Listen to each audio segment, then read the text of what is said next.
audience, good afternoon. It's our great honor to have Mr. Steve Kim.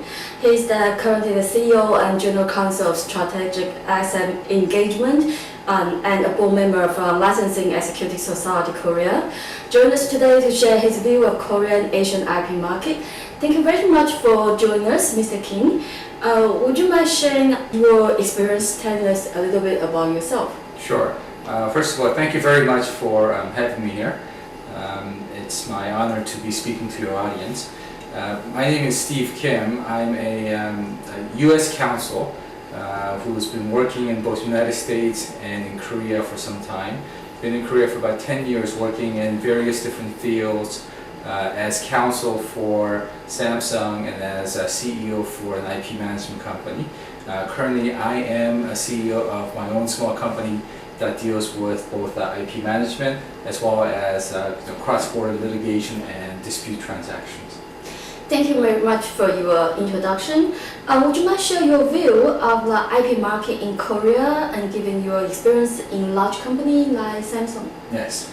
The IP market in Korea and in Asia, obviously, and you've heard so much about it, and I'm sure the audience members are already very sophisticated and educated. It's a very mature and complicated market. So Korea IP market is often dominated by very large companies like Samsung, LG, Hyundai Motors. So that's approximately 70% of the Korea IP market. And I think in other regions, whether it's China, there are some very, very big players. And Japan, where you have more evenly spread out IP market that's shared both by large corporate and small, medium-sized corporations. Korean IP market, however, is very dynamic. It changes all the time because of the large companies that are fighting on a global front on different fields like semiconductor, consumer electronics. So they have a very diverse interest. So it changes all the time. So when I work with clients, when I work with foreign companies, I always tell them to be ready for very quick changes in a very short amount of time. Thank you very much for very important tips how to deal with business in Korea and Asia. In your view, what are some of the interesting developments in Asian corporate IP market? Right. So I'll talk about Korea first, and then I'll go broaden it out to Asia. So Korea, for the past 10, 15, close to 20 years, has been very focused on 6 or 7 major sectors such as semiconductor, telecommunication. They've been focused on manufacturing. However, that has been changed. So for the past 5 years, large companies, whether it's Samsung, LG, Hyundai, or POSCO, or any other companies, are looking for new business revenue. So for example, so you will see from Korea for the next 5 years, much more concentration on biotechnology, much more concentration on the next level of, or next generation display, or next generation in terms of healthcare, pharmaceuticals. So new fields, new developments, meaning new IP that is going to come about. A lot of the companies will do a lot of M&A, a lot of mergers, and I think this is a trend that we're seeing in Asia across in general.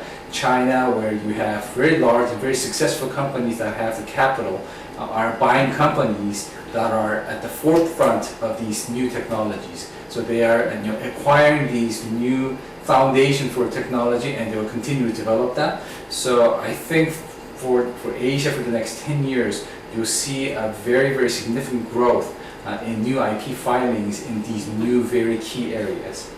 Thank you very much for sharing us the future and the current situation of the IP market in Korea and Asia. You are the CEO of your company, and the name is I think it's very singular. It's called Strategic Asset Engagement. Right. What does your company do? My company was actually formed at the request of the clients. The clients kept coming to me personally to advise them on certain IP-related matters, and they wanted to actually, when they wanted to sign contracts, they wanted to sign a contract with a company, not with an individual. So I formed this company. My focus is not necessarily with the very large companies that has a lot of money and that has a lot of different network and brokerage companies that's begging to work with them. My focus is actually with small, mid-sized companies that are looking to branch themselves out in the global market. And I work with them to advise them on how to actually formulate their IP strategy, as well. Because I'm a U.S. attorney, I actually provide them with certain legal guidance in terms of how they should navigate through very complicated markets like United States or Europe, or in some ways, companies that are coming into Asia. There is a very, very complicated roadmap that they have to follow, and every country has a different roadmap. Whether it's Japan is different, Taiwan is different, China is very different than Korea. So I advise them based on my experience in terms of what to do and many times what not to do. And I think that is the more valuable set of guidance that I provide to my clients, in that don't do this, right? Do that, but don't ever do that. And I think they take that much more valuable than what I tell them to do. Thank you very much for sharing what companies should do and what companies should not do to be successful for their career or for their company development. When you work with the foreign companies in Korea, what do you typically advise them how to conduct business in Asia? Asia obviously is a new market for a lot of companies, both based in Europe and the United States. But we also have the experience of many companies actually having been operating here in Korea and Asia for many years. So what I tell them in general in terms of entering the Asian market is, number one, have a lot of patience, and expect to actually make the commitment in this market, because you're not going to get much out of it if you're only going to thinking you're going to sit here 1 year or 2 years, 3 years. It's never going to work. Impression is very, very important in Asia. So it's very important that you understand the culture. So even little things like, if you're going to have a meeting with a client, you make sure that you understand who you are meeting. What title does that person have? Do you have the right title, or do you have the person who has the right title to meet with that person at the same level?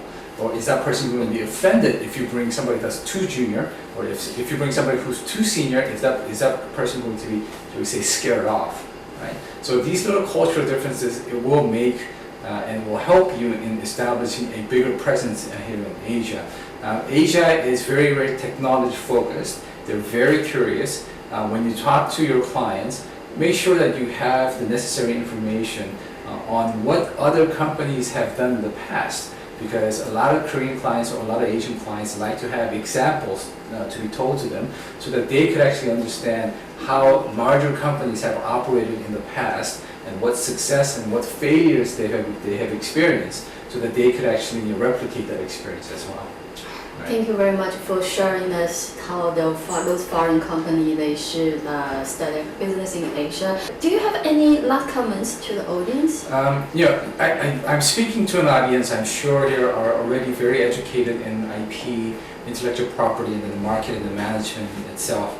I think one of the things that I would like to advise the audience is, if you get a chance, to make sure that you actually learn how to do sales and marketing in this field, because whether you are an expert, whether you are an engineer, whether you are a technologist, or whether you are a lawyer, you are going to be dealing with people at all times. And that means that there is a certain amount of skills, a certain amount of linguistic skills, a certain amount of cultural skills that you need to develop, and that comes with, over time, meeting after meeting after meeting, and you'll meet various different type of people.